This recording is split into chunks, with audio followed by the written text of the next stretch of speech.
자, 그러면 이제 몇 페이지 PC냐면요. 141페이지 보세요. 141페이지 38번하고 39번 문제 좀 풀어볼게요. 자, 39번이라는 것을 가해명을 많이 써보고 항일 병탄의 명분을 한 줄에 대해 쓰시오. 병탄이라는 용어가 침략적으로 사용할 수 없었다. 그래서 여러 가지 보시면 나는 지금까지 사용되지 않은 병합이라는 말을 만들었다.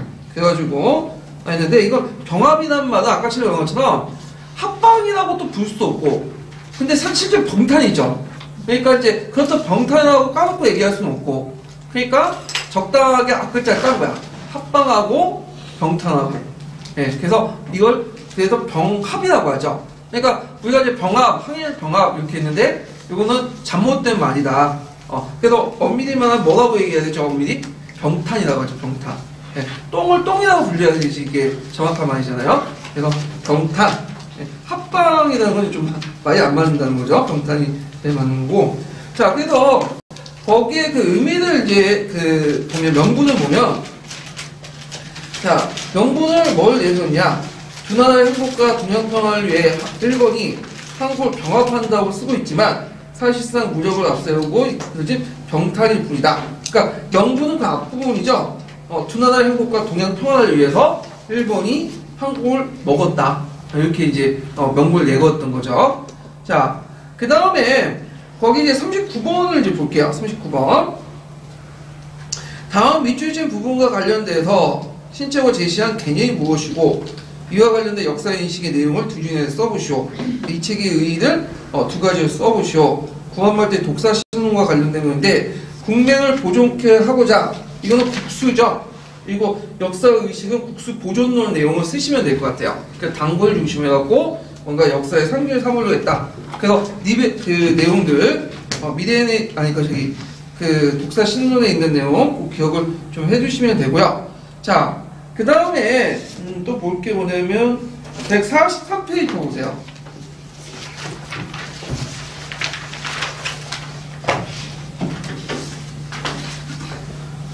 자, 143페이지 43번. 자, 가해등을 간청의 이름을 써보고 원래 통감부에 관한 확대 내용을 두 줄이나 말해보시오. 그리고 일본의 통감정치의 의미를 써보시오. 이렇게 했는데 일본은 전국 개항장에 거기에 뭐 들어가야 되겠죠? 통감부가 중앙조직이면 지방지부총리 이사청이죠. 이사청 쓰시면 되고, 내용이 편하고 이사 간다고 해갖고 이사청 쓰시면 돼요. 예.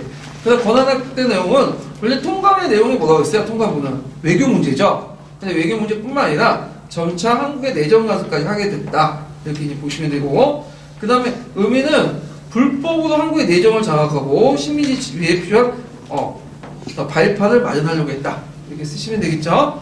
자, 그 다음에 44번은 다음 사건 직후에 맺어진 대한제국과 일본과의 조약 내용을 두 가지 써보고 그 EA의 구종이 특사를 파견의 목적을 한 줄이 내서 서술해보시오. 자, 이거는 해그 만국 평화회의죠. 그때 이제 이걸 발각되면서 이제 맺어진 게 뭐냐면 정미 7조약이야. 정미 7조약. 그래서 그 조약 내용을 보면 통감이 한국의 법률 제정, 고등관리, 내정 정권을 장악하고요. 그 다음에 차관 정치를 하죠. 차관 여러분들 아시죠? 장관 밑에 차관 있잖아요. 이런 정치를 했다. 근데 주의할 것은 이 정미 7조약엔 요 자체 내용은 없어요. 이건 그 정미 7조와 관련된 부속적 비밀 협약이 있는 내용이야. 근데 이제 통칭해서 그냥 정미 7조하고 같이 묶어서 이제 얘기를 해요. 구분 없이. 자, 그래서 목적은 고종의 을사조의 불법성을 해그 만국평화의 목적이죠. 국제에서 호소하기 위해서 특사를 파견했다. 이렇게 보시면 되고. 자, 그 다음에 45번에 보면 다음 밑줄치 인물이 한국에 왔던 배경을 말해보고 이 사건 이후에 미국에 세워진 통합 한인단체 써보시오. 자, 스티븐슨이 왜 왔어요? 그 당시 전쟁에서 우세해진 일본이 제정 외교고문을 용빙, 그러니까 고문에 모셔온 한일 각서에 따라서 외교고문 왔죠. 그리고 이때 이제 한인단체들이 여러 단체들이 있는데 하나로 합쳐졌어. 그 유명한 뭐야? 대한인 국민회의죠. 그래서 그 이후부터는 대한인 국민회가 계속 있었다. 그래서 대한인 국민회가 그 한인단체 중에, 독립운동단체 중에 뭐가 제일 많을까요? 돈이 많은, 돈이. 예, 미국에서 활동하다 보니까, 이 사람들이 이제 미국에 그 많이 갔었잖아요. 우리 나라 사람들이. 그래서 이런 노동자들이, 월급을 받은 것의 10분의 1은 대한민국 국민의 회비로 내놔요. 예. 그래서 또, 미국은 또 노동자가 제일 비싸잖아. 잘 사는 동네아니에요. 그러다 보니까 이제 돈이 많고, 이 대한민국 국민을 누가 나중에 장악하냐면, 그 유명한 이승만이 장악하죠. 예. 그래서 이승만이 그 돈줄을 쥐고 있기 때문에, 나중에 이제 독립운동단체라든지, 임시정부 활동이라든지, 그런 게 꼭 한 자리씩 누가 이름이 들어가냐면, 그 이승만이 들어가. 그래서 나중에 임시정부에서도 이승만한테 요구할 건 다른 거 없어. 뭘 가지고? 돈. 근데 이승만이 돈 안 가져왔죠. 그래서 그렇게 실망을 했는데, 이승만은 그 돈을 가지고, 뭐냐면 여자하고 이제 젊은 여자하고 놀아다니고, 도박하고, 그러고 다녔나봐요. 예전 100년 전쟁인가? 그 100년 전쟁에 그 보면, 이승만이 그 미국에서 활동했던 내용들이 나오거든요. 하여튼 있는데, 그런 건 시험 문제 안 나와요. 자, 그 다음에 이제 그 관련된 또 문제 보면, 자, 46번을 보죠. 자, 46번은 뭐와 관련된 내용일까요? 신민회와 관련돼요. 신민회에 보면 독립군 기지에 관련된 내용이 있죠?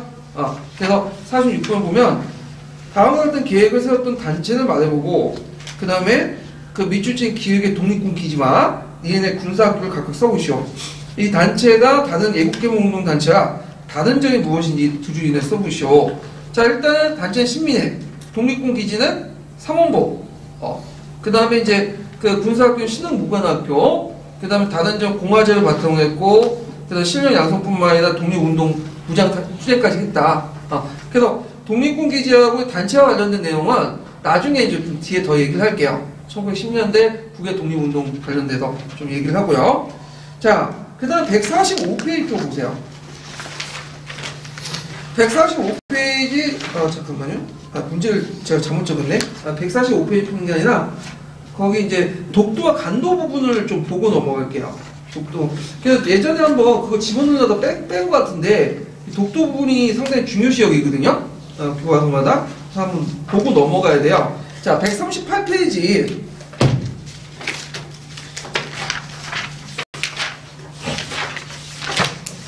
138페이지 이제 30번 문제 볼게요. 30번 문제. 자, 이거 너울 전쟁이 있는데 요거는 좀 한번 읽고 넘어가서 이제 독도와 간도 부분 따로 한번 보고 넘어갈게요. 몇 페이지 피시냐면요. 일단 리베르가 좀 많으니까 257페이지 잠깐 펴보세요. 257페이지에서 259페이지 쭉 있는데,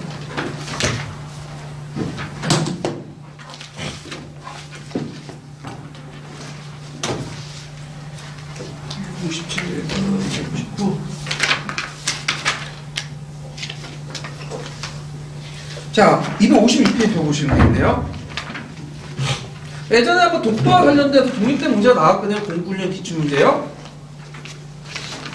그래서 또 한번 나올 수 있는데, 자, 좀 보면 독도는 울릉도의 부속된 섬으로서 삼국시대 때 우리나라 고유한 영토였다.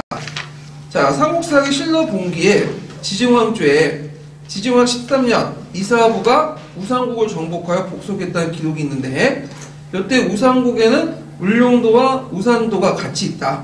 이사부의 그 울릉도 그 복속 기사, 우상국 공격 내용은 유명하죠. 그래서 이제 거기에 우상국 공격할 때 무슨 거죠? 사자상을 내세워가지고 그 애들한테 겁을 먹인 다음에 그 뭐냐면 항복을 시켰다. 그 내용이 있고요. 그 다음에 독도가 우리 영토였다는 사실이 각종 지도나 기록에 나오는데 세종실록 지지에 있죠. 울진현의 정동 쪽에 우산과 무릉이 있는데 여기 보면 거리가 너무 멀지 않아서 날씨가 첨가하면 울릉도에서 독도가 보인다라는 기록이 있어요. 이게 있고, 그 다음에 신증 동북 여지슬람에 팔도 총도에 독도가 그려있고, 심지어 일본의 옛지도에도 독도가 조선다고 표시되는데 이런 것도 있고, 그 다음에 조선 태종 때 세안 정책을 했는데 이게 뭐냐면, 그 다음에 울릉도는 예전에는 사람이 살고 있었어요. 근데 이제 여기에 뭐 일본인 어민들이 와오고 뭐 외구가 오고 하니까 공도 정책을 했어. 공도 정책은 뭐죠? 섬을 비워버린 거야. 그러니까 우리나라 영토긴 영토인데 거기에 관리가 힘드니까 섬을 비운 거죠. 한동안 사람이 살지 않았어요. 그 때문에. 근데 이제 거기에 누가 자주 들어왔냐면 그 일본 어민들이 와. 어민들이. 그래갖고 나중에 숙종 때 안영복이 그들을 쫓아내고 그 일본 에도마코까지 가가지고 항해한 사건이 일어나죠. 그래서 에도마코에서 이제 조치를 내려갖고 울룡도에 더 이상 가지 마라. 그래서 울룡도와 독도에 가지 마라. 이렇게 이제 이렇게 하죠. 그래서 그때는 울룡도를 뭐라고 불렸냐면 죽도라고 불렸어요. 죽도. 다케시마. 그리고 동도는 송도가 불렸죠. 근데 지금 죽도는 어디죠?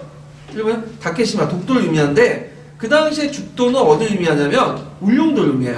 이게 좀 차이가 있는데. 자, 그 다음에 이제 구한말 들어갔고 이제 이때부터 본격적으로 울룡도 개척령을 공포를 하죠. 그래서 관리를 파견하고 주민을 이제 이주시키면서 있고.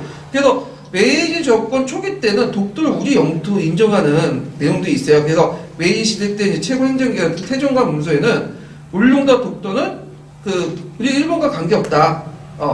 그리고 이제 나중에 대한제국에서 거기에 울룡도를 군으로 승격시키죠. 그래서 울룡군으로 승격을 시키는데, 자, 이 내용이 이제 어디 있냐면 대한제국 칙령 41호에 있어요. 여기 잠깐 보세요.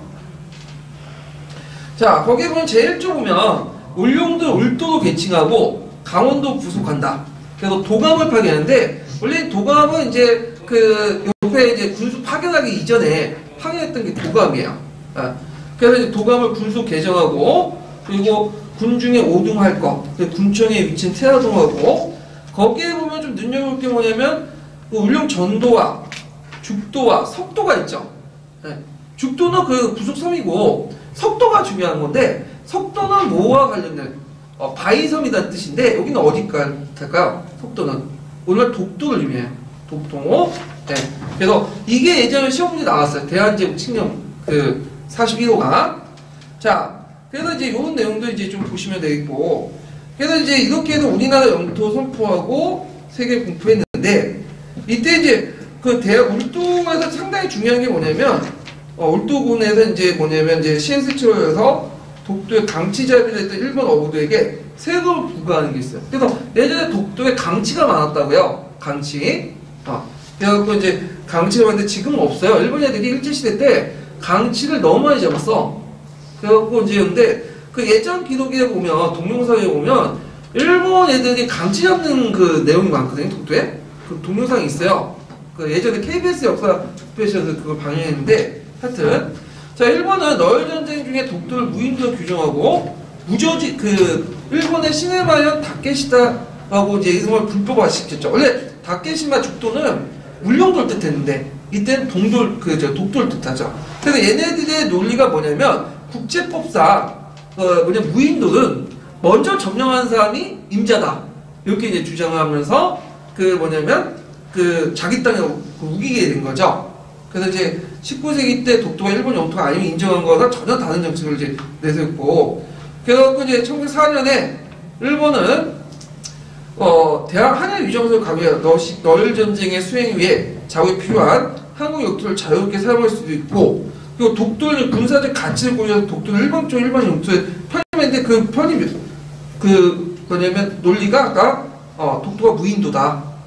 무주지 선정 원리야. 무주지, 사람이 살지 않는 곳은 먼저 점령한 사람이 임자라는 그 논리를 내세운 거죠. 그럼 거기에 군사기지를 왜 이렇게 두려고 했을까요? 거기에 너일 전쟁에 왜 군사기지를 놓냐면, 그다음 저탄소 있죠? 석탄 보관을 필요했기 때문에.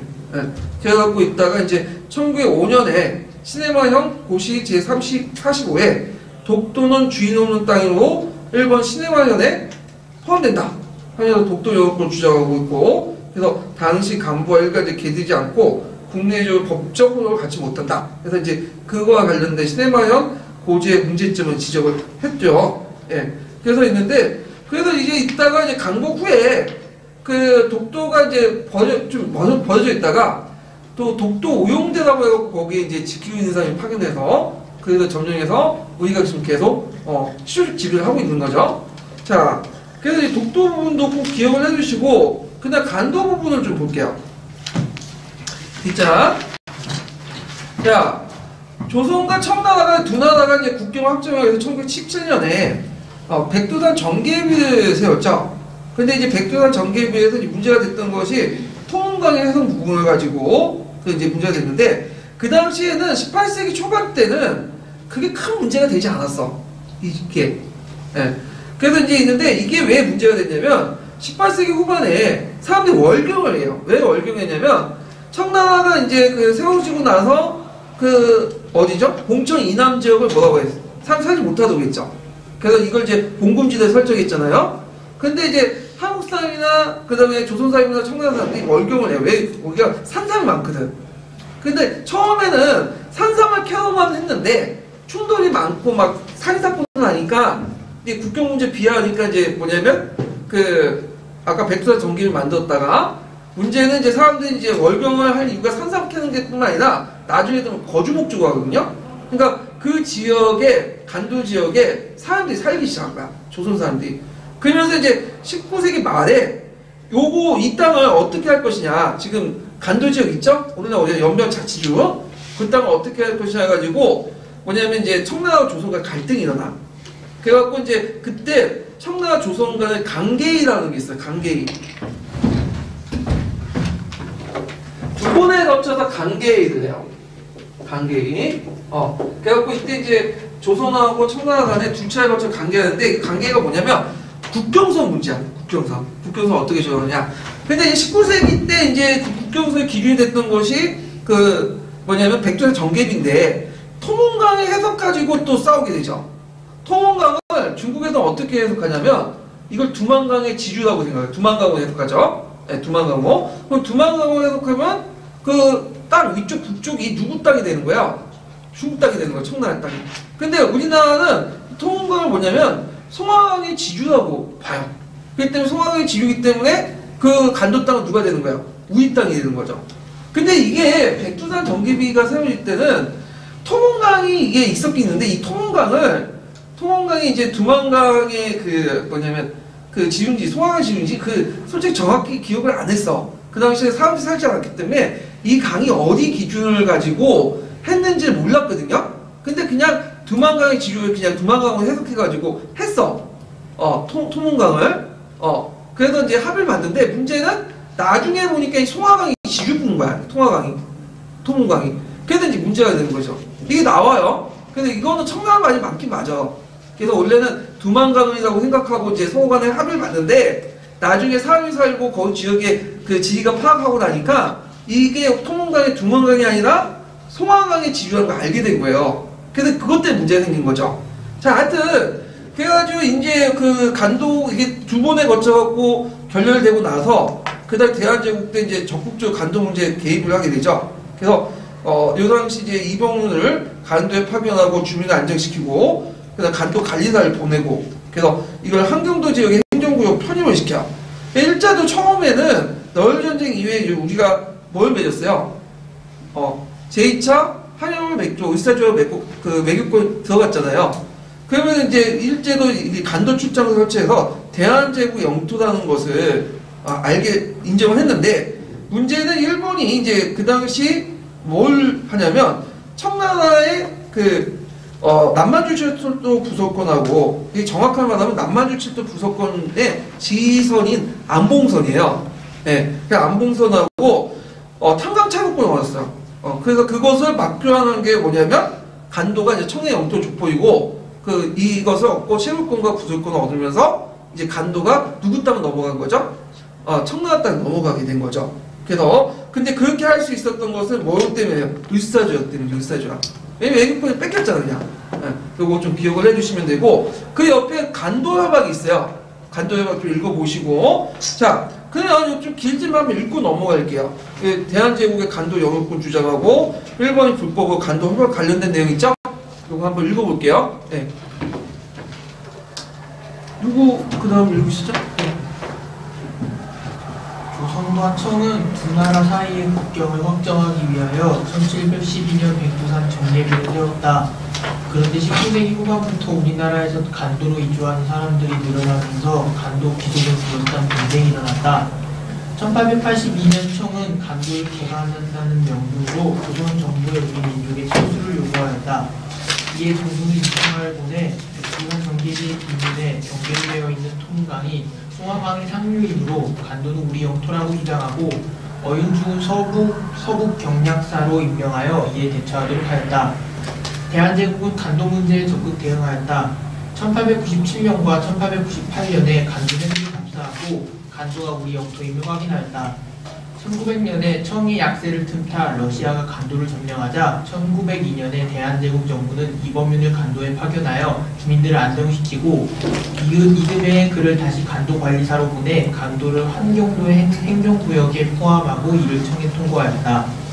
러일 전쟁에서 승리한 일본은 여세를 몰아 을사조약을 강요하여 대한제국을 보호국으로 삼았다. 일제는 내정 간섭을 위해 통감부를 설치한 후 간도에 통감부에 파출소를 두었다. 이는 사실상 대한제국의 주장을 인정하는 것이었다. 이어 일제는 간도 출장소를 설치하였다.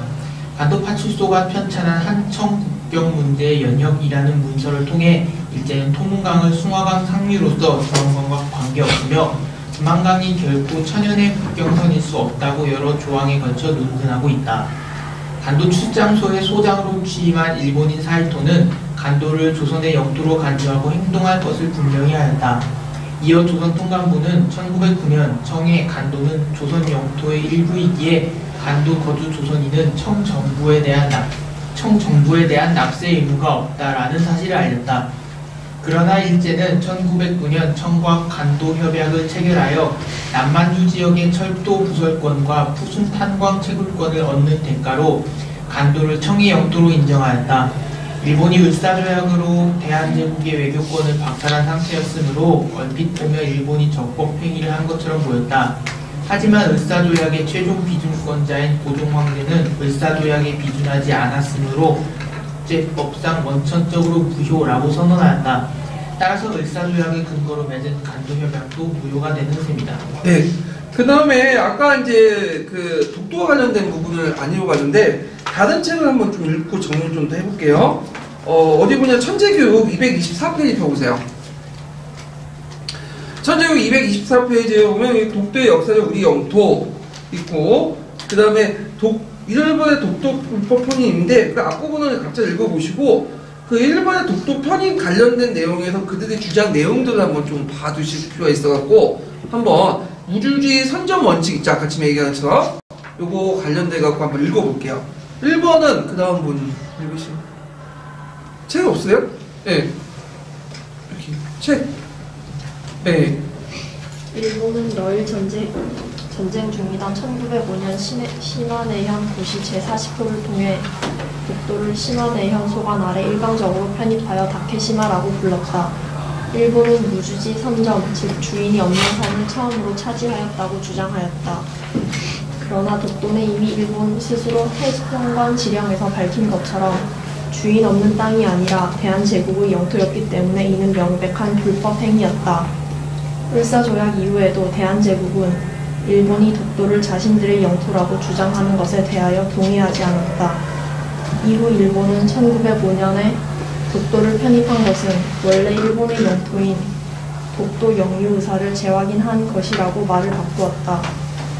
독도와 자국 고유 영토라는 주장과 우주지 선점이라는 주장이 서로 모순되기 때문이다.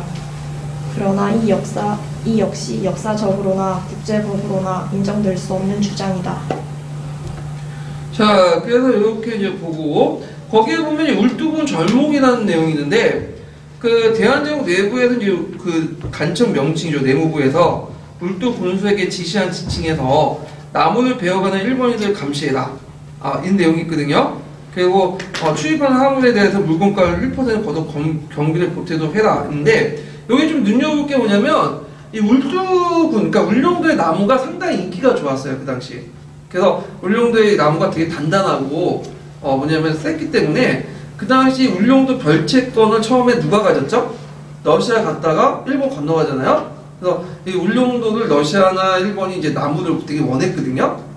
그래서 예전에 이제 갑신전변을 일으켰던 김옥균이 어떤 생각까지 했냐면 개혁 작업을 마련하기 위해서 울릉도 있죠? 울릉도의 나무를 일본에 갖다 판 다음에 그 판매 대금을 개혁의 자금으로 사용하려고 했던 것처럼 이 울릉도의 그 나무가 상당히 인기가 좋았다. 이렇게 좀 알아두시고요. 자, 그 다음에 이제 그 관련된 문제를 또 보죠. 아이고.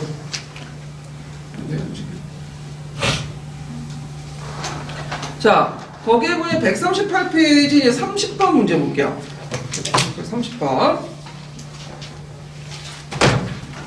자, 다음은 너일전쟁 때 그 독도를 강제 편입한 배경이 되었던 조약을 말해보고 일본이 미추친 시네마현 고시를 통해서 독도를 일본의 영토 편입했던 이유를 써보시오. 그 이 조치가 법적 효력이 없는 이유를 써보시오 있는데, 자, 여기에서 이제 배경이 됐던 조약이 뭐라고 써야 될까요? 조약이 이거는 한일유정서죠. 일본이 필요한 군사기지나 이런 지역들을 이제 내줄 수 있는 거기 한일유정서가 있죠. 편입한 이유는 뭐냐면 러시아 해전 앞두고 독도의 군사적 가치, 저탄소를 사용하려고 일본 영토에 편입했고, 자, 거기에 이제 시네마현 고시에 있는데 이거는 당시 간범이 일간지 게재되지 않아 국내적 법적 효력을 갖지 못한다. 이렇게 쓰시면 되고, 일본이 내걸었던 논리가 뭐예요? 독도가 무주지, 무주지이기 때문에 먼저 선점하는 것이 주인이다. 무주지 선점 원칙에 입각해서 여기를 점령했다. 이렇게 보시면 되고, 자, 31번 볼게요. 31번은 이제 간도와 관련된 건데요. 자, 일본과 청이 다음과 같은 조약을 맺은 이유를 미추친 내용과 관련해서 말해보시오. 간도 협약이죠. 그 전에 통감부가 간도의 대한제국 영토를 인정한 조치 두 가지 써보면, 자, 거기에 이제 그 이유는 뭐냐면, 그 안봉성 철도 부속권과 그냥 푸슌 탄광 채굴권 얻기 위한 거죠. 그 다음에 그 전에는 일본이 인정했어 그거를. 왜냐면 통감부를 설치하고 거기에 이제 통감부 팔출소를 뒀다는 거. 그리고 그 간도 팔출소에 편찬한 한천 국경 문제 연원의 문서를 통해 일제가 그 통강의 숭화강의 상류로서 두만강에 관계없으며 두만강에 걸고 그 천연의 국경성이 없다는 여러 조항에 논중하고 있고, 그 다음에 간도 출장소에 이제 소장을 침해했던 일본 사이토가 간도를 조선의 영토로 간주할 거 행동할 것을 분명히 했고, 조선 통감부가 청의 간도는 조선 영토의 일부이기 때문에 간도 거주 조선인 청정부에 납세 의무가 없다는 사실을 알렸다. 이게 무슨 제기가 니베르 교과서에 있다고 하는데 뭐 이런 것들을 이제 쭉 쓰시면 될 것 같아요. 예. 자, 그 다음에 이제 51번 문제 잠깐 볼게요.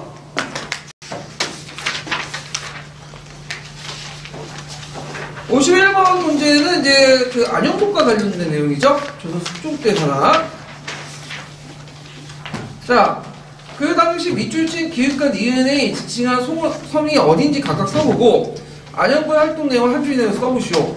그리고 안영복이 일본에 다녀간 직후 그 에도마쿠가 어떤 조치를 취했는지 말해보시오 이렇게 했는데, 자, 안영복이 가져간 조선 팔도 지지들 그 일본 관리가 문서 옮겨 적은데 여기에 다케시마 마스시마는 조선의 강원도에 소속돼 기록돼 있다. 다케시마는 죽도, 그다음 마스시마는 송도인데 주의할 것은 이게 죽도 송도라는 말이 다케시마는 지금 어디를 뜻하는 거죠? 독도죠. 근데 조선 시대 때는 다케시마가 독도가 아니에요. 이건 뭐냐면 울릉도예요. 울릉도고 마스시마가 송도거든요. 한자로 옮겨 적으면 여기가 뭐가 되는 거죠? 독도가 되는 거야. 근데 나중에 다케시마가 뭐가 된 거야? 죽도가 독도로 이제 불려지게 된 거죠. 예. 자, 그리고 지금은 강원도에 있는 게 아니라 어디에 있죠? 예? 경상도에 있죠? 경상북도. 행정구역 변경됐어요, 이거는요. 자, 활동 내용을 보면 안영복은 이제 울릉도에 침입한 일본 어군을 몰아내고 일본 에도마쿠에 건너가서 마쿠 권력자에게 울릉도와 독도가 조선의 영토를 주장을 했고요. 에도마쿠도 그걸 인정하고 그 일본 어민들이 울릉도 가지 못하도록 도해금 지정을 했어. 도해금 지정. 그래서 예전에 한번 KBS 역사 스페셜에서 뭐가 나왔냐면 도해금 지정을 어기고 그 뭐냐면 울릉도에 간 사람이 나중에 돌아와서 에도마쿠에 뭐냐면 할복을 명을 받고 죽었는데 그 사람뿐만 아니라 거길 보냈던 누구죠? 그 영주 다이모도 같이 할복 자살을 했어. 그래서 이게 철저히 지켜져 있고, 왜 그런 조치를 했냐? 일본의 에도마쿠는 조선 간의 관계를 원활히 하고자 했어요. 뭔가 말썽 트러블처럼 생기는 거예요. 괜히 울릉도 독도 때문에 그 트러블 생기면 문제가 생기잖아요. 예. 근데 이제 거기에 갔던 사람이 이제 뭘 주장했냐? 이게 이제 중요한데, 나는 울릉도까지는 안 갔다. 울릉도 안 가고 어디 가냐면 그 앞에 있는 송도, 송도까지 갔다. 마스시마까지만 갔다. 다케시마는 안 가고. 근데 그럼에도 불구하고 울릉도, 독도, 다케시마, 마스시마 같은 도기 때문에, 같은 부속섬이기 때문에, 독도가 울릉도 부속섬이기 때문에 처벌해갖고 죽인 거죠. 그러면 요 당시 막부는 그 다음에 마스시마, 그러니까 이제 오늘 지금 독도를 말하는 거, 독도도 울릉도와 같이 부속섬으로서 누구 땅을 인정한 거예요? 조선의 땅을 인정한 거죠. 예. 그래서 예전에 한번 KBS 역사집에서 나왔거든요. 근데 최근에 일본에서는 이 사람을 상당히 높게 보고 있어요. 왜냐면 거꾸로 이제 해석을 해가지고 이 사람은 그 당시 마스시마를 일본 땅으로 여겼다. 그래서 이제 이 사람의 발언에 근거해가지고 또 달리 해석하는 거죠. 마스시마는 누구 땅이다? 일본 땅이다 이렇게 주장을 하고 있어. 그래서 용기 있는 행동이다 이렇게 해서 되게 높게 평가를 하고 있는데, 하여튼 일본의 억치기는 되게 억치게 애들이 갖다 붙이는데, 일본의 그 여론을 보면 일본도 이제 그 안에서 보면 위안부 문제라든지 그거는 일본이 잘못됐다고 생각하는 사람이 많아요. 근데 영토 문제는 되게 민감해. 위안부 문제에 대해서는 잘못됐다고 생각한 것도, 독도가 한국 땅에 나오고 주장한 것은 반대하는 사람이 많거든. 영토 부분은 좀 약간 여론이 이제 그런데, 그렇게 주장해도 독도가 우리 땅이라 우기면 된다. 우리 땅 우기는 게 우리 땅이니까. 예. 자, 하여튼 그런 내용들 좀 기억을 해두시면 될 것 같아요. 그래서 독도 관련된 부분은 한번 나올 가능성이 좀 있어요. 공부에 나왔기 때문에, 교과서에서 강조되기 때문에, 제가 그냥 언급한 거는 지금 2개의 종류의 교과서만 좀 얘기하고 문제를 풀었는데, 다 찾아서 한번 보세요. 정리를 해보는 것도 좋을 것 같아요. 독도는. 자, 그래갖고 이게 한번 독도와 울릉도 한번 살펴봤고요. 나중에 제가 기출문제 분석할 때 더 한번 더 볼 거예요. 자, 그 다음 일제시대로 넘어갈게요. 일제시대.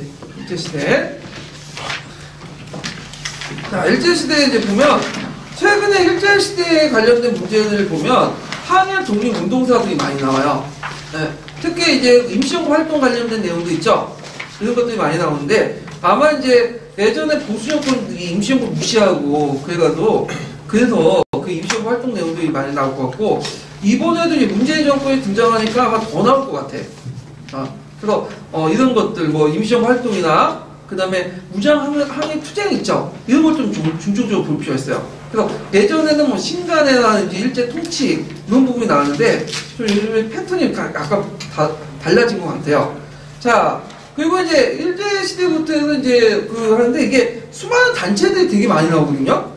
그래서 단체들을 여러분들이 좀 암기할 필요는 있어. 이게 왜냐면 이게 수학원 나온 것도 있는데 저도 정확히 기억 못해요. 근데 여러분 시험은 보셔야 될 거 아니에요. 그러니까 단체를 안 외워도 수업 시간에 할 수는 있어요. 왜냐면 이게 그냥 교과서 보고 정리하면 되니까. 근데 막상 쓰라고 하면 어디에 팽팽 돌거든요. 그래갖고 그 영어 단어장처럼 일제시대 때 그리고 해방 공간에서 활동했던 활동 단체들 있죠. 이거를 좀 다 외워가지고 이렇게 쓰시는 게 좀 좋을 것 같아요. 그래서 이제 좀 정리를 좀 해주시고요.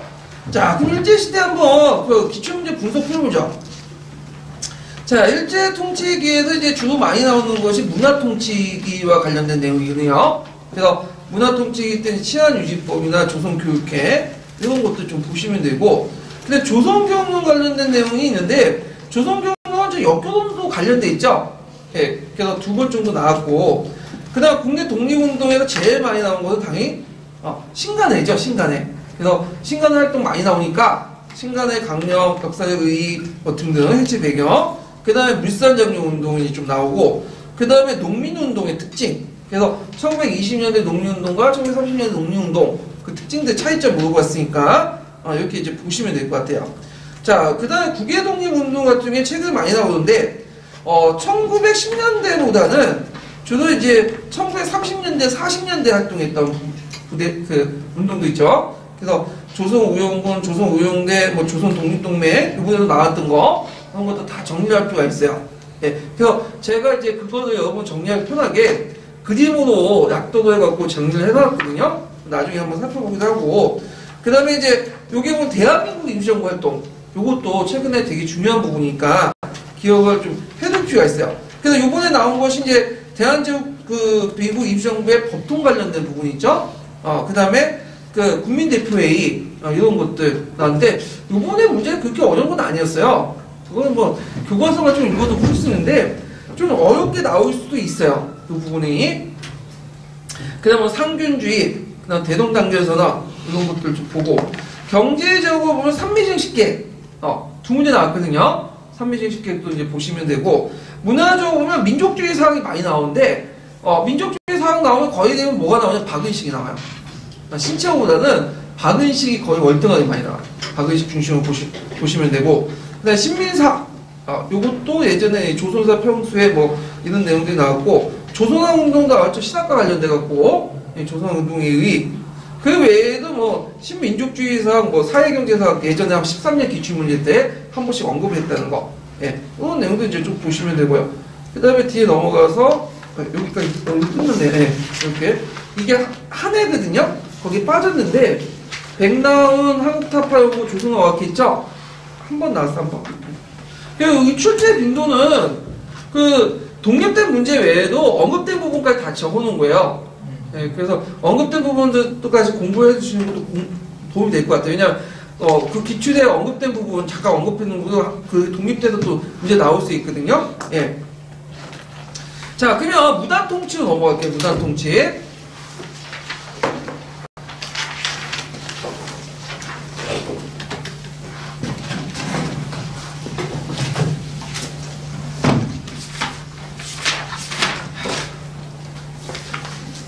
자, 일본의 통치는 크게 이제 세 시기로 나누죠. 여러분도 알다시피 첫 번째 시기는 뭐예요? 형방경찰 통치, 무단 통치죠. 그 다음에 두 번째 시기 1920년대에 문화 통치죠. 그 다음에 1930년, 40년은 민족 말살기 이렇게 이제 있고 경제적으로 보면 이제 무단 통치기 때 뭐가 있어요? 토지 조사 나오. 그 다음에 이제 그 1920년대는 삼미징식계. 3, 40년대는 이제 그 뭐냐면 그 민족 수탈 정책 같은 것들 이제 했죠. 뭐 병장 기지화 정책 이런 것들 이제 했는데 자, 요 한국 경찰 통치 그러니까 무단이라든지 문화라든지 이런 것들은 실제 우리가 붙인 게 아니라 일본이 붙인 거야.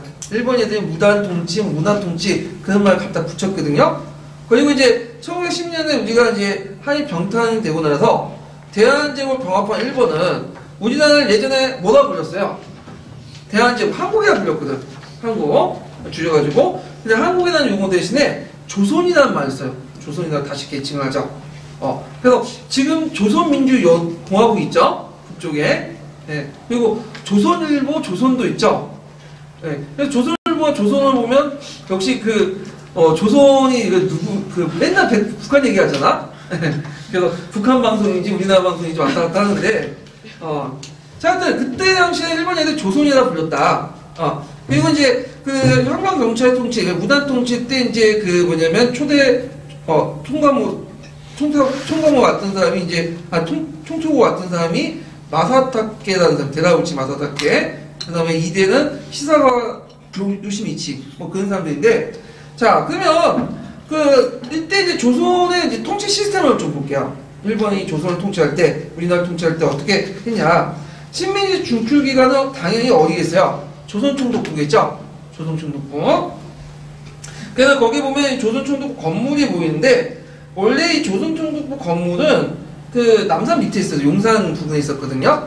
그러다가 이제 나중에 강화문 쪽으로 옮긴 거야. 그 경복궁 앞에. 그래갖고 거기가 이제 그 건물인데 이 석조 건물이 되게 잘 지은 거예요, 이게요. 그래서 이제 근데 나중에 김영삼 이거 강보구에 중앙청 건물을 썼죠. 그러다가 그 중앙청 건물 이제 썼다가 이게 아마 그 박물관 건물 썼다가 김영삼 때 이 조선총독 건물이 그 앞에 강화문을 가로막는다 해가지고 길을 가로막는다 해가지고 이걸 철거를 해버린 거야. 좀 안타까운 게 그것도 하나의 문화재인데 철거보단 다른 데 이동을 했으면 이동을 했으면 괜찮을 것 같은데 철거를 했어요. 그래서 지금은 없어. 지금 그래서 그 총독부 건물을 기억이 안 나시는 분들이 되게 많을 거예요. 지금 강의 듣는 기억이 나신 분들은 좀 나이가 들었다는 분이고, 예.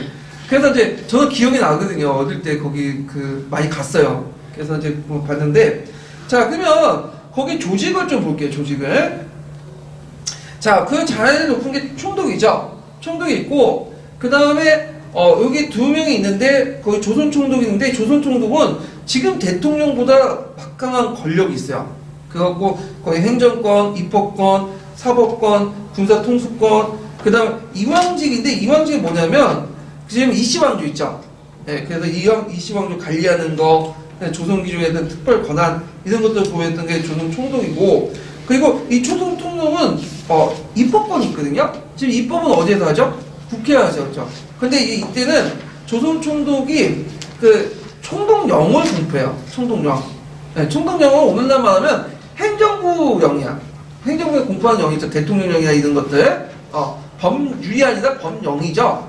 법령인데, 조선은 일본의 법률에 의해서 통치되는 게 아니에요. 뭐가 위해서 오냐면, 칙령이나 재정을 위해서. 그래서, 칙령은 그 청왕의 명령, 재정은 총독의 명령을 통해서 통치한다. 그러니까, 일본의 법이 아니라, 이런 그 총독부의 명예에 의해서 통치된 국가예요. 그러니까 그 법 체계가 이원적인 구성이 있었어. 그래서 조선에 사는 일본인들은 조선의 법을 적용되지 않아요.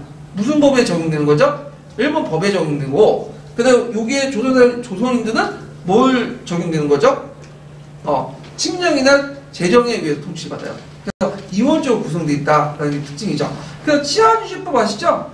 치안유지법은 일본에 적용되지 않죠. 일본에게 누구에게 적용되는 거예요? 조선인에게 적용하죠. 이거는 이제 이 같은 이원적인 통치체계 때문에 그런 거예요. 자, 하여튼 그 다음 조선 총독부 총독 밑에는 또 뭐가 있냐면 정무총감과 경무총감이 있어요. 그래서 이제 2인자는 정무총감인데 주로 행정을 담당을 하죠. 예. 그래서 이제 거기에 보면 5부가 있죠. 농산공부, 사법부, 총무부, 내후부, 특지부 이렇게 있는데 좀 눈여볼 게 뭐냐면 사법부가 독립되어 있지 않고 어디에 있어요?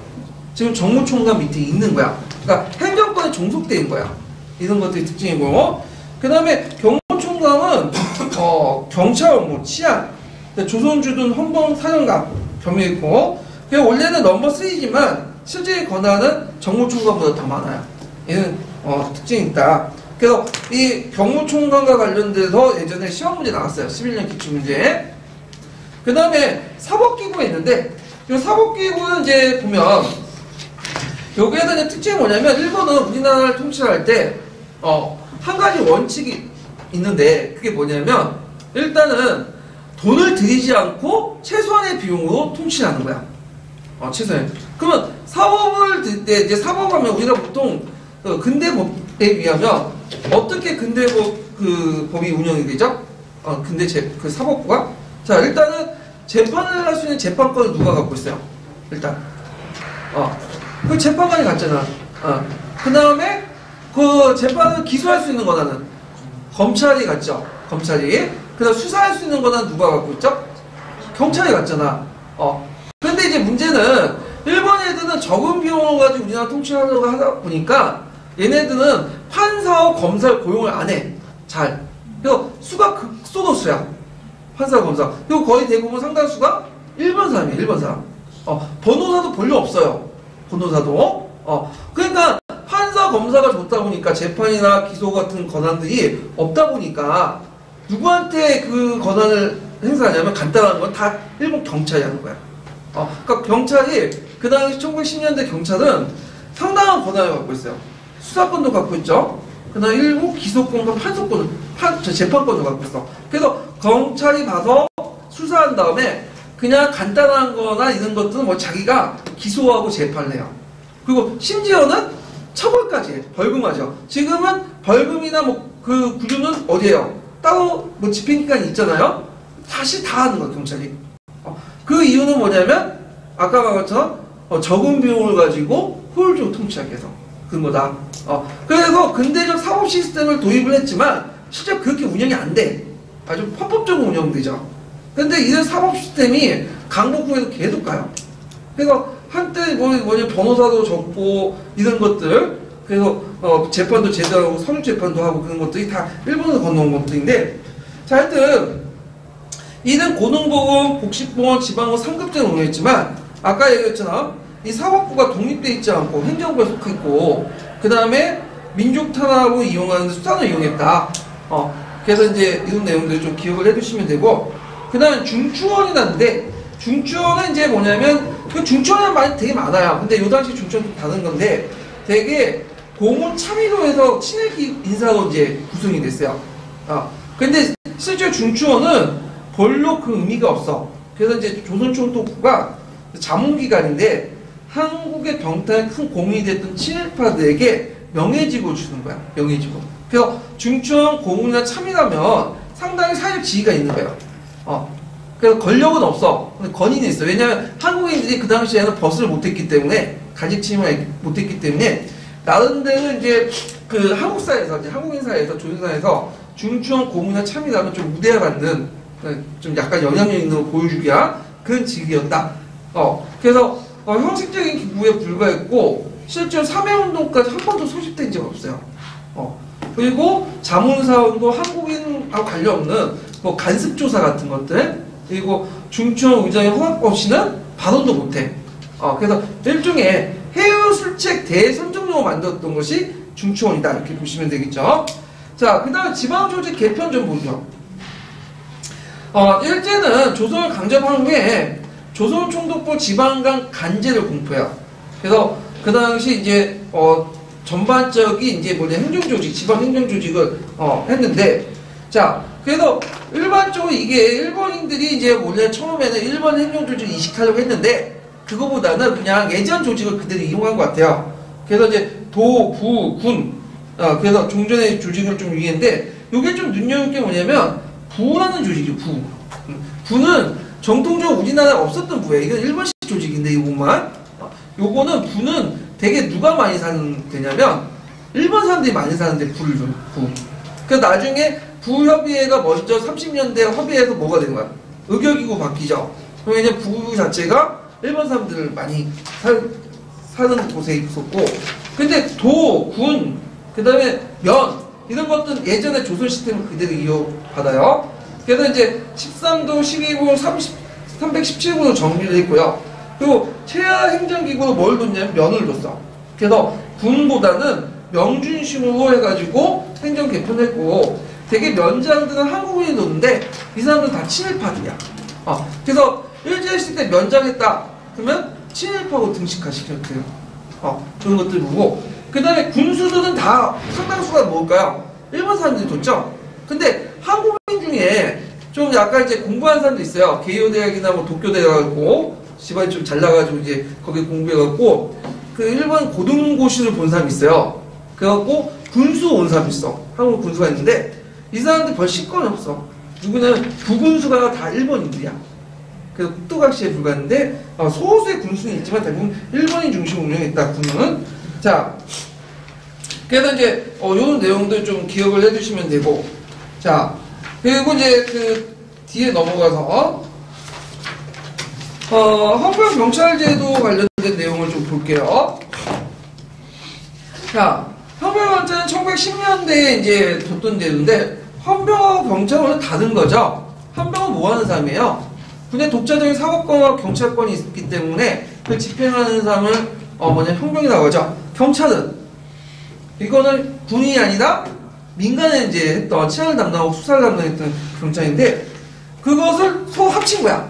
헌병이 무슨 역할을 하고 민간의 경찰까지 했던 것이 1910년대 헌병 경찰 제도인데, 자, 그때 경찰의 역할은 상당히 많아요. 아까 얘기했지만 그 재판하고 일부 기소권까지 다 갖고 있다고 했죠. 그래갖고 이제 보면 일반 경찰 업무, 검사 사무다리, 그러니까 사무대리는 이제 기소권까지 일부 갖고 있고, 그냥 처벌권까지 있어. 판사 권한까지 갖고 있어요. 범죄 직결처분. 그 다음에 그게 관련된 법이 뭐냐면 범죄 직결례라는 게 있어요. 그 밑에 있죠? 그래서 정식 법 절차 없이 가벼운 것은 벌금이나 구형은 태형은 다 알아서 하는 거야. 조사도 하고 수사도 하고 그냥 기소도 하고 지못대 처벌도 하고 그다음에 또 부유도 하고 막 막강한 권한을 갖고 있는 거죠. 재판도 하고. 자, 그다음 민사소송 조정, 산림관 심의 징세 업무, 의병 토벌, 첩보 수집 이런 것도 있고 그다음에 이제 보건 업무를 하는데 보건 업무를 왜 강조하냐면 이건 일본 통치 합리화를 위한 거예요. 왜냐면 이제 그 당시에는 한국인들이 별로 청결하지 못했나 봐요. 그래가지고 이제 그것 때문에 목욕도 잘 안 하고 하니까 많이 죽고, 그러니까 일본인들이 그 당시 많은 보건소를 만들고 병원을 만들거든요. 왜 만들었겠어요? 그건 일본의 통치 아래서 한국인들이 지금 건강하게 살고 있다. 그 역할을 강조하기 위해서 한 거죠. 그래서 그때 이제 우리나라 목욕탕이 이제 만들어지기 시작한 것이 일제시대 이후에요. 일본 사람들 목욕 좋아하잖아. 청결 강조하고. 그래서 이제 이런 보건 업무를 통해서 뭐냐면 일본의 통치 시스템을 합리화시키기 위해서 일본의 통치는 한국인들 그만큼 건강하게 잘 살고 있다. 그걸 이제 하기 위해서 하는데 그래서 그런지 우리가 그 당시에 인구가 좀 많이 증가하고 그랬어요. 예방접종도 하고 그랬으니까. 자, 뭐 그렇다고 해서 일본의 통치를 합리화시키는 건 아닌데 이런 측면이 있다. 그 다음 일본은 보고 위생 감독, 보건 업무가 연결됐죠. 국경 세관 업무인데 일본어 보급은 실제 잘 안 됐어 이거는. 그래서 왜 잘 안 됐냐면 이거는 뭐 경찰 할 게 아니죠. 지금 경찰 와갖고 뭐 지금 교육시키고 그런 게 있는데 그 당시에는 보통학교나 그런 것들 소학교가 널리 보급되지 못했기 때문에 그런 것도 있는데 그 당시 문맹률도 높았고 일본어를 최대로 할 수 있는 사람이 연에 한두 명 있을까 말까요? 간단한 일본어 해요. 근데 우리 할머니도 일본어를 하시다고. 근데 일본어 하는데 그게 그냥 간단 인사말 정도? 왜 못했냐? 보통 학교가 그 소학교 교육이 제대로 안 됐어. 그래서 이제 그게 잘 안 됐는데, 그 다음에 이제, 무단 통치 실상을 보면요. 거기에 보면 이제 그 식민의 해체 및 기독교 탄압을 하죠. 그래서 백오인 사건, 아까 설명한 것처럼 안학 사건이죠. 안중근 사촌과 안명근이 군자군 모집 사건을 그게 뭐냐면 뻥튀겨서 대다우치 암살 미수 사건을 만든 것이 백오인 사건. 이걸 계기로 신민회가 탄압을 받았죠. 자, 그 다음에 위협적인 통치를 보면 일본 관리 및 학교 교원까지도 제복을 입고 칼을 차요. 네. 그래갖고 여러분들 그 당시 교사였으면 칼을 차고 들어가셨어요. 말 안 들으면 어떻게 칼을 뽑아가지고 그냥 뭘 뵐 수는 없는데 일단 칼을 차고 하는데 요거는 그 일본 사무라이들의 특징이라고 보시면 돼요. 그 사무라이들이 항상 권한이 뭐예요? 칼을 2개 찰 수 있는 권한이 있거든요. 에도 시대 때. 근데 이제 나중에 메이지 유신에 사무라이 계층이 없어졌잖아요. 근데 사무라이 정신 남아 있었어. 일본에. 그래서 이때부터는 일본 교사라든지 간원이라든지 그 군인들 항상 뭘 가지고 있냐? 칼을 차요. 심지어는 그 일본 군인 중에 공부는 칼이 필요 없잖아요. 근데 이 사람들은 비행기에 칼을 차고 들어와서 칼을 집어넣고 뒤에 놓고 그 비행기를 몰아요. 왜냐면 그 사무라이 정신 때문에. 그러니까 사무라이 정신은 원래 사무라이만 한정돼서 있는데 나중에 사무라이 계층이 없어지면서 이 사무라이 정신만 계속 남아서 모든 사람이 사무라이 정신을 공유하고 있는 거야. 일본 특징인데 이거는 일본의 정형적인 특징이라고 보시면 돼요. 이렇게. 자, 그 다음에 아까 이제 범죄 직결되는 아까 전에 설명했고 조선 태형령 예전에 시험문이 나왔죠. 태형령은 뭐냐? 그 해초리도 때리는 거야. 해초리 때리는 건데 보통 정근대 시대 오형이 있었죠. 오형. 그 중에 이제 태형 있죠. 해초리 가지고 이제 엉덩이를 때리는 건데 그래서 이제 갑오개혁 때 폐지됐던 태형을 부활시켰어. 근데 이거는 어디만 적용되냐면 국내 일본인이 아니라 조선인들. 아까 얘기했처럼 이원적인 법체계가 있었다겠죠. 그래갖고 이제 이 조선인에게만 차별적으로 적용했다. 태형이 이제 했다. 그래서 이제 이게 하도 많이 많으니까 나중에 3.1운동 이후에 어떻게 돼요? 폐지돼요. 그래서 조선 태형령이 나오면 어느 시대라고 알고 쓰시면 돼요. 어느 시대? 총 10년대다. 이렇게 이제 보시면 되겠죠. 자, 그 다음에 이제 교육정책을 이제 볼게요. 교육정책 보면 이제 그 뭐냐면 이제 이때 제1차 조선교육령이 공포되어 있죠. 그래서 식민지 시대의 어떤 4차 교육령 공포인데 1차 조선교육이 1911년에 공포를 했죠. 10년도 역경 기초교육과 한번 나왔는데 그 목적은 신민다운 이제 자질과 풍속을 구비하고 충량한 그 일본 국민의 약속에 의해서 군국주의 강화시키기 위해서. 근데 거기에 특징을 보면 대학교육을 설립하지 않아요. 대학교육을. 예. 그래서 이제 구한말 때 몇몇 학교에서 숭실대학교, 이학당, 그리고 경신학교에서 대학교가 있었다고 했죠. 다 폐지시키고 그 대학교육을 다 못하게 하고 보통 시덕교육이 주한다. 그 보통 교육은 이제 예전 소학교죠. 소학교 6년제를 보통학교 4년제로 바뀌어. 요 정도만 공부하면 된다. 그래갖고 이제 있고 전문교육만 허용을 하죠. 그래서 보통 이제 이 당시 동아를 하면서 되게 차별하는 이율 배반적인 교육을 했는데 일본인 교육하고 우리나라 교육이 다르죠. 학제가. 일본인 교육은 일단 소학교, 그다음 중학교, 그리고 뭐가 돼? 대학교죠. 근데 우리나라 조선인들은 한 템포가 좀 늦어. 그래서 소학교가 좀 낮게 보통학교, 그 다음에 중학교보다 좀 낮게 고등보통학교, 그 다음에 대학교보다 좀 낮게 전문학교, 이렇게 해서 차별을 준단 말이야. 근데 이런 교육과정, 그러니까 이원화된 그 교육과정이 언제까지 가죠? 1차, 2차. 언제 통합이 돼요?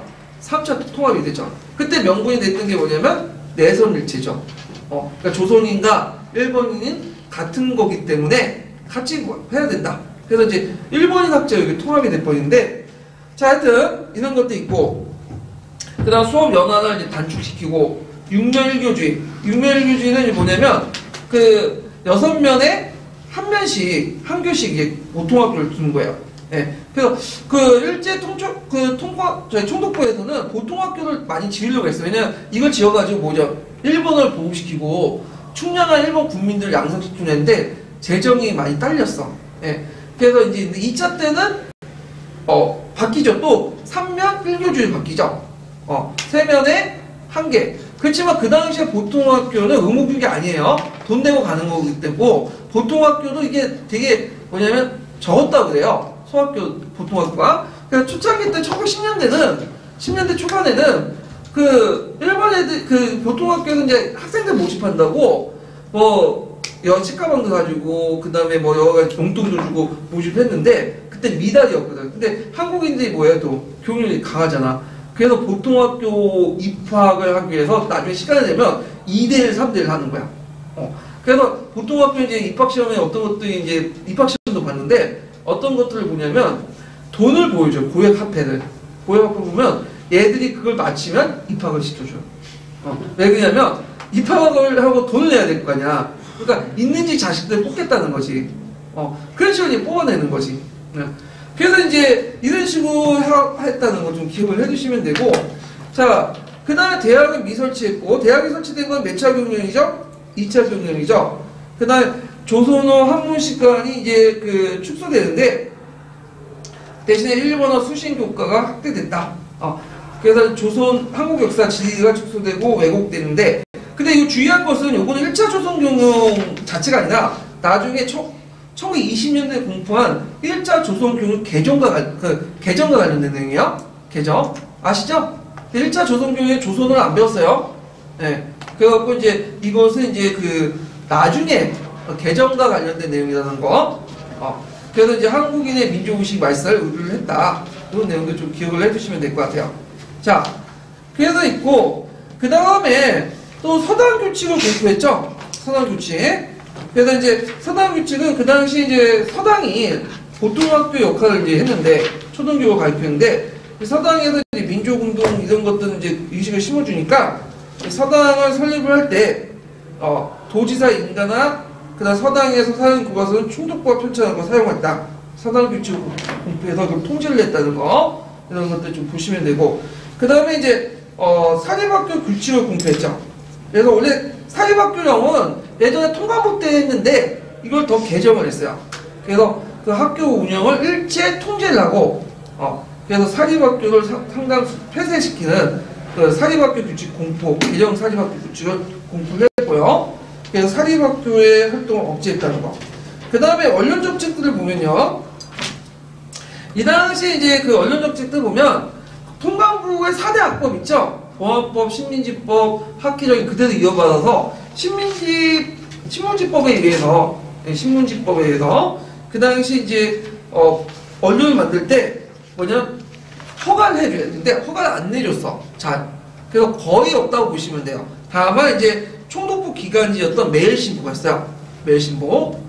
이 매일신보는 원래 대한매일신보 아시죠? 민족주의. 그 대한매일신보가 나중에 그 뭐냐 총독부에 의해서 매수당해요. 그러니까 강제로. 그래서 이 대한자 빼버리고 매일신보 이렇게 바뀌거든요. 예. 그 다음에 이제 중해의학신보, 천도교회간보. 그래서 거의 없었다. 뭐 그 외에도 서울 프랜스나 경성일보인데 다 친일적인 신문이었고. 그래서 거기 이 시대를 뭐라고 하면 언론의 암흑기라고 해요. 언론은. 그래도 좀 동아일보, 조선일보 나중에 이제 그 중앙일보 이렇게 탄생한 게 몇 년이에요? 1920년대요. 우리가 말하는 조중동 있죠? 조중동이 1920년대인데 물론 이 중앙일보는 지금의 중앙일보와 다르지만 하여튼 그 뒤에 이제 20년대 들어와서 이제 그런데도 이제 언론기관들이 형성된 거고 10년대 거의 없었다고 보시면 돼요. 자, 그러면 이제 이렇게 이제 받고 그럼 관련된 이제 그 형사평가 문제를 한번 풀어보고 넘어갈게요. 자, 154페이지 보죠. 154페이지.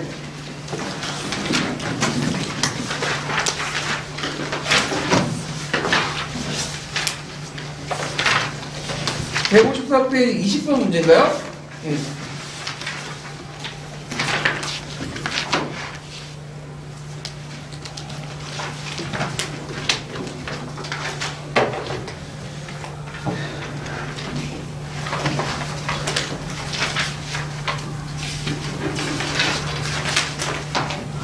자, 일제강점기 때 1910년대에 형방경찰의 역할 4가지 써보고 형방경찰 사법권 행정 집행권을 보장한 법률 2가지를 써보시오. 단 태양여시 해야 내용인데 자, 역할 같은 경우에는 아까처럼 언급했던 내용들 쓰시면 되겠죠. 첩보수집매와 의병투를, 산림관신, 정치협조, 농사계약, 그 다음에 직결식판권에서 범죄 직결례 등등들 쓰시면 되고 법령은 범죄 직결례 경찰범 처벌 규칙이라는 게 있어요. 그래서 가벼운 범죄는 자기 혼자 자기 알아서 판단해갖고 기소하고 재판하고 처벌할 수 있는 권한까지 다 갖고 있다. 그래서 내 생각인데 그때 경찰은 되게 업무량이 상당히 많았을 것 같아. 업무량이. 네. 자, 그래서 이렇게 있고 그 다음에 157페이지 29번 문제 볼게요.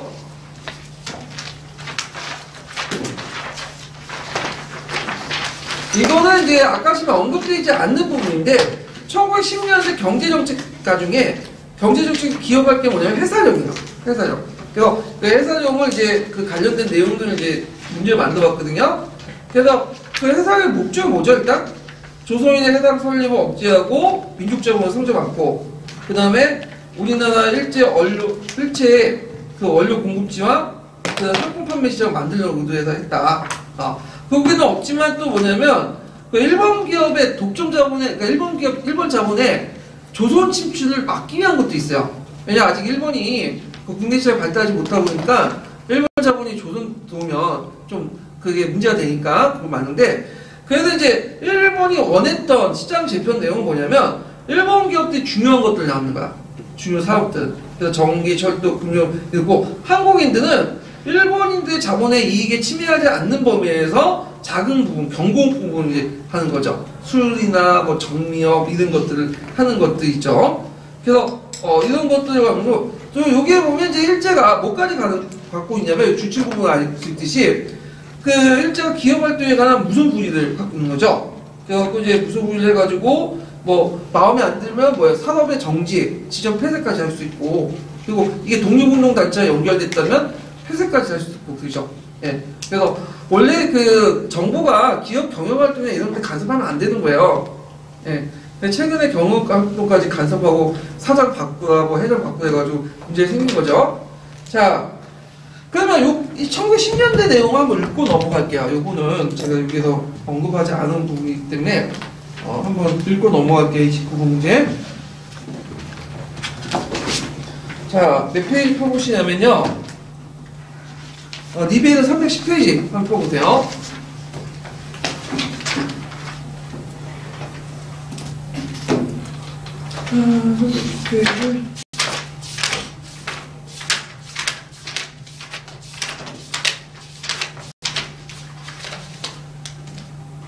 자, 거기에 보면 1910년대가 있죠? 자, 해사령 그 내용들 좀 기억을 해주시면 되고요. 자, 조선의 중소자영업자들과 상인들이 1905년에 제정된 화폐정리사업에 엄청난 타격을 받고 일제는 1910년에 해사령을 공포했어요. 우리 자본가들의 활동을 방해했는데, 자, 그 목적이 나오죠. 두 가지. 해사령은 조선인의 해사 설립을 억제하면서 민족자본의 성장받고, 그 다음에 우리나라 일제 원료 공급지나 상품 판매 시장을 만드는 의도가 있다. 그 외에도 더 두 가지 있으려면 일본 자본의 진출도 막고 통제하는 거야. 아예 막는 게 아니라 통제하겠다는 거지. 그 다음에 또 일본이 뭘 또 의도했냐면, 아까 그 회사가 몰려 사용된다고 했죠? 독립운동단체들의 어떤 조직망이나 자금줄로 하니까 그걸 막 차단하는 것도 있어요. 자, 그래서 다목적으로 이제 했던 거죠. 그래서 이제 큰 공장을 세우려면 해사령에 따라서 조선총독부의 허가를 맡아야 되고, 공장을 세우더라도 조선총독부의 간섭에 시달렸다. 그리고 이제 그 당시 이제 일본은 전기, 철도, 금융 관련된 사업을 장악하고, 그다음 한국인의 일본 자본 진출의 이익을 한국인은 일본 자본의 이익을 침해하지 않는 부분에서 경공 분야만 한정되었고, 소규모 기업을 운영해야 된다. 그다음 그 외에도 이제 1911년 산림령이 있죠. 그래서 그 농민의 국유 살림을 이용해서 단속하는 산림령이 있고, 그다음 또 어업령이 있죠. 예, 이런 것들. 그다음 은행령, 그다음 강업령, 그 내용이 있는데 그것도 각자 한번 보세요. 예. 자, 그래서 이렇게 한번 봤고, 자, 이거 한번 읽어볼까요? 일단 1910년대 산업 침투가 가속하다. 이렇게. 조선의 중소자영업자와 상인들은 1905년 진행된 화폐정리 사업으로 엄청난 타격을 받았다. 그런데도 일제는 1910년에 회사령을 공포하여 우리나라 자본가들의 활동을 방해하였다. 회사령은 조선인의 회사를 성립을 억제함으로써 민족자본의 성장을 막고 우리나라를 일제의 원료 공급지자 상품 판매 시장으로 만들려는 의도로 제정되었다. 큰 공장을 세우려면 회사령에 따라 조선 총독부의 허락을 받아야 했고, 공장을 세우더라도 조선 총독부의 간섭에 시달렸다. 일본 기업은 전기, 철도, 금융 관련 사업을 장악하였고, 한국인은 일본 자본의 이익을 침해하지 않는 경공업 분야의 소규모 기업을 운영하거나 조선 총독부의 요구대로 순응하면서 일본 기업의 하청업에 종사했다. 예. 자, 그래서 이제 이따가 1910년에 해사령이 어떻게 해요? 철폐되고 허가제에서 뭘로 바뀌죠? 신고제로 바뀌죠. 신고만 하면 회사를 세울 수 있다고 하는데, 그거 뭐냐면 1920년대 넘어서 이제 그 전에 뭐가 있었어요? 1차 세계대전이 있었잖아. 그 나중에 이제 동양사 할 때 얘기가 들면 1차 세계대전에 일본이 기업이 돈을 많이 벌었거든요. 그러니까 자본이 많이 축적된 거야. 그러니까 더 이상 이제 일본 국내에서 자본 축적할 수 없었던 독점 자본가들이 어디에 이제 진출하게 돼요? 조선에. 그래서 조선에서 이제 일본 자본들을 효율적으로 유도하기 위해서, 자본 투자를 유도하기 위해서 해사령을 허가제에서 신고제로 바꿔버린 거죠. 폐지시키고, 그 내용들이 그거 있죠. 해사령 철폐, 해사 설립을 허가제에서 신고제 바뀌었다. 그 내용을 좀 기억을 해두시면 될 것 같아요. 자, 그래서 이제 이렇게 보고, 그 다음에 관련 문제 좀 보면 157페이지 펴보세요. 157페이지 31번.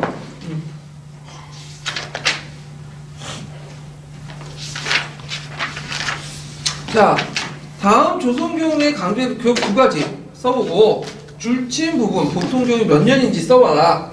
자, 일본어 위주의 교과목을 편성하고 한국인의 고등교육 기회를 거의 부여하지 않았다는 거. 그래서 보통교육과 실업교육을 강조했다. 그리고 보통교육 기간은 몇 년? 6년에서 4년. 그래서 축소시켰죠. 예. 그래서 그 내용도 이렇게 좀 파악을 해주시면 될 것 같아요. 1차 조선교육을 관련된 내용이죠. 자, 여기까지 좀 하고 좀 쉬었다가 다시 시작할게요.